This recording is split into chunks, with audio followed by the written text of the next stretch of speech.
I'm J. Michael Moore, historian for the City of Newport News, and today we're here at Lee Hall Mansion, one of the city's premier historic houses.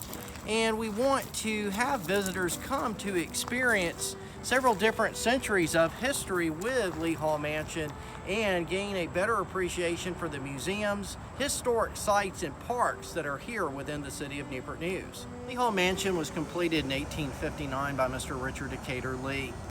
It is over 6,000 square feet, has 12 rooms, 12 fireplaces. The architecture of Lee Hall Mansion is significant. It has Italianate, Greek Revival, and Gothic architectural detailing. So let's go on inside and see what it looks like. In 1821, Mr. Richard Decatur Lee was born not too far from here on a small farm. In 1844, he inherited 481.5 acres and 7 enslaved African American males. In 1851, he purchased this property and he began the construction of the current dwelling house. This is a Georgian floor plan. You have 4 rooms on each floor, emptying into the main hallway, which is its central architectural feature. Let's step into the ladies' parlor.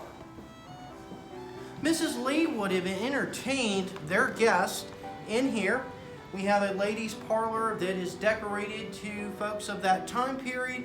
We do not have any interior documentary evidence of how this house would have looked at this time period, but we know that these are the patterns and fabrics that were available to people of their class. The window treatments, wall coverings, and floor coverings. Now, the ladies would have been in here for afternoon tea or withdrawn in here after dinner and would discuss family matters and the issues of the day that would have interested them. As we go into the gentleman's parlor, we'll notice the decor will change a tad bit. Mr. Lee would have used this as his office. He would have also received people. He was an election official. He was a grist mill owner and the justice of the peace. And this is where he managed his 2,100-acre plantation. Mr. Lee had 38 enslaved African Americans by 1860. They ranged in age from 2 months old to 65 years old.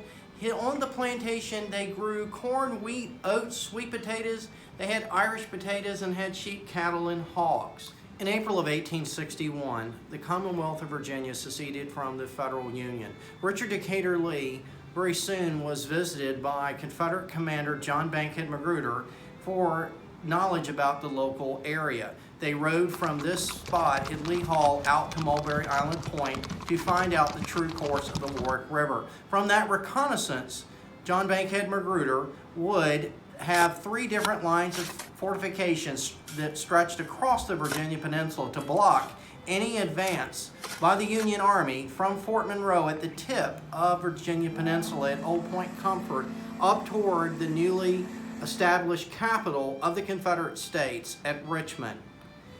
Throughout the early part of 1862, as the Union Army is gathering with this beginning of the Peninsula Campaign in March of 1862, General Magruder will move his headquarters from where it had been in Yorktown to Lee Hall Mansion. So for 2 months, in March through May of 1862, the Lee family would have left and Magruder would have established the nerve center of the Confederate Army of the Peninsula. Telegraph lines and other equipment would have been here.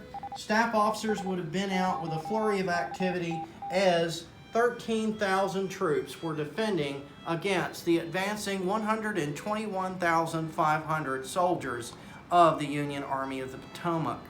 Now, after the Civil War, when the Lees returned to this home, this will again become Mr. Lee's parlor.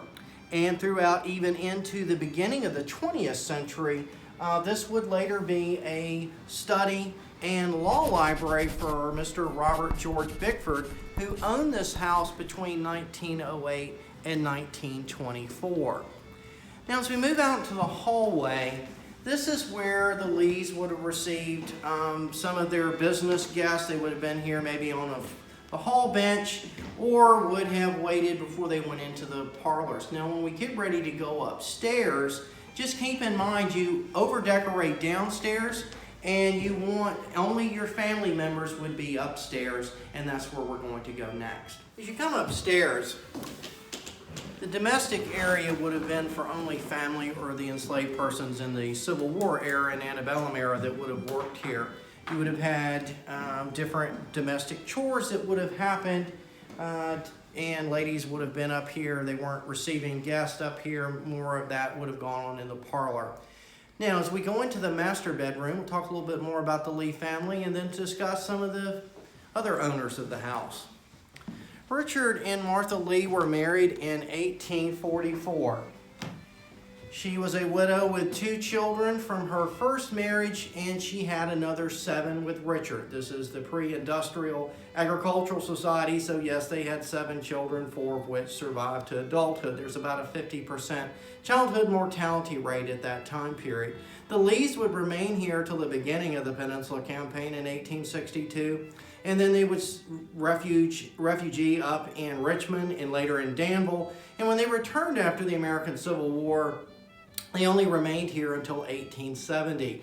The Civil War ended, it ended slavery, and they were unable to make the plantation a going concern again, and it was sold in January of 1871, and it's gone through several different owners, including Franklin Delano Roosevelt's great uncle, and it was later owned by the Old Dominion Land Company, which was Collis P. Huntington's land acquisition group. And then, as we spoke about, Mr. Bickford, the attorney for the Newport News Shipyard for the Old Dominion Land Company, and he also wrote the inscription on the Victory Arch to welcome the World War I veterans returning from France. Lee Hall Mansion has a great history.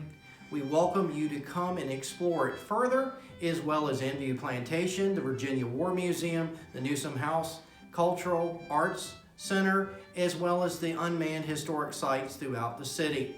Thank you for watching, and we look forward to speaking with you in future videos.